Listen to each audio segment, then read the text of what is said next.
How's it going, Nick? How you doing? Obviously, the defense is playing really terrific this year. How do you guys just kind of go into that every week? Do you think about your former stats or read about yourselves, anything like that? Yeah, one thing they tell us, one saying we got is like, don't drink the Kool-Aid. It's kind of sweet, but like try to stay away from it. So go week to week, and after that game is over, watch the film and move on to the next week. Hey Nick, is this you're having a special season yourself? Do you is this what you envisioned for yourself this year? And do you listen to any of the outside noise about where you might be projected in the NFL should you decide to come out?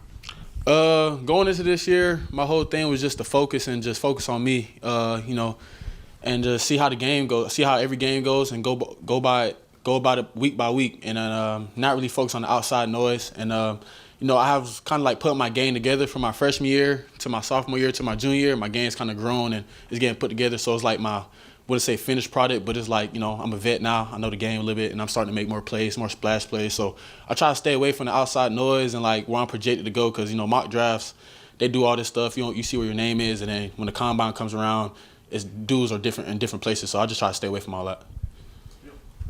Have you been keeping an eye on your previous school at Irmo, and yeah. Are you already looking ahead to next week against Dutch Fork? Yeah. If so, what are your thoughts on that? Yeah, I'm ready for that Dutch Fork week, man. I didn't really get to play them in high school. I was like, I don't know what happened, like COVID messed us up. So I'm ready for that week. I'm confident in them Irmo boys, and I think they'll get the dub. So. Nick, you've been here around for a few years now. You guys tend to play better as the season goes along into November. Is there one key thing you can kind of put your finger on as to why that has been the case? I just think over the years, as the season goes on, I think that's for like a lot of teams, but maybe for us in particular, I think like as the season goes on, you start seeing a little bit more football, you're playing a little bit more snaps, and you just get better as the week goes on and as the year goes on. You're just seeing a lot of stuff. So I think that's like one of our strengths as a team. We get better as the year goes on. Your 2 interceptions against Oklahoma, one is you're basically in coverage. The other, it looked like you were just playing center field and stuff. When the play starts, what dictates whether you're playing in coverage or whether you're sitting back and kind of just waiting for something? Oh, you mean like on a particular pick or just in general? Just in general, because I guess it was but specifically on those two, but in general.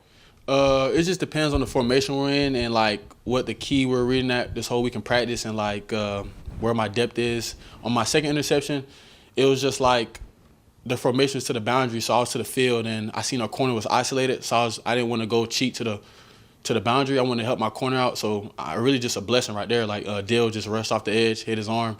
He gave me a gimme. On my first interception, it was just me talking to my corner, the formation again, just watching film and studying and knowing like when they motion and what's going to happen next. So I told the corner, I got you on the inside. It was just an IQ play. And then when he ran over, I knew if he didn't throw it on the hash, the ball was going to be coming late. So I knew just to keep on pursuing. So I think they gave him some pressure. He had to step up in the pocket. The ball came late and just made a play. Obviously, the second bye week last week. How do you feel like the bye week went for this defense? Do you feel like you guys still kind of have that momentum you took out of the Oklahoma game and how well you played out there? Yeah, I think we still have that momentum. I think a lot of guys were kind of sad really about the bye week. Like, we want to get into the next week as fast as we can. So I think we're amped up and we're ready to go. We got like a big game coming up. It's a night game. They just beat LSU. So it's like it's a lot of energy behind this week. So I think we're ready as a defense. Nick, what have you seen so far out of Texas A&M's offense and what they do? It looks like they try and run the ball most of the time. Yeah, they play like a hard, like I don't know what you even call it, like smash mouth football. Yeah, like they like to run the ball a lot. They line up in 12 personnel, 13 personnel, want to go downhill. So that's the type of game we want. Like we want a hard physical game. That's type of that's my type of game. Just lined up in no disguises, just play ball. So that's kind of what I seen on film.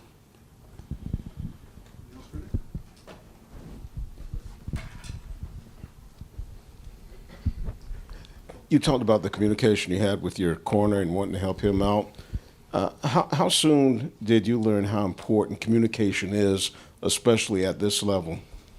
Man, it didn't really take me a while, but it's always good. It's like every year, it's always been something. Like even now I'm a vet, I'm still learning how to communicate. So it's like Coach Gray just emphasizes communication every play, so we can help each other out. Because on the back end, you mess up from a communication standpoint, everyone sees. You know, it's not like D-line or linebacker when they mess up. It's like they're maybe not in their gap and the ball pops out. But for DBs, we got to communicate every play, every snaps to make sure we got things handled on the back end. Yeah, thank you.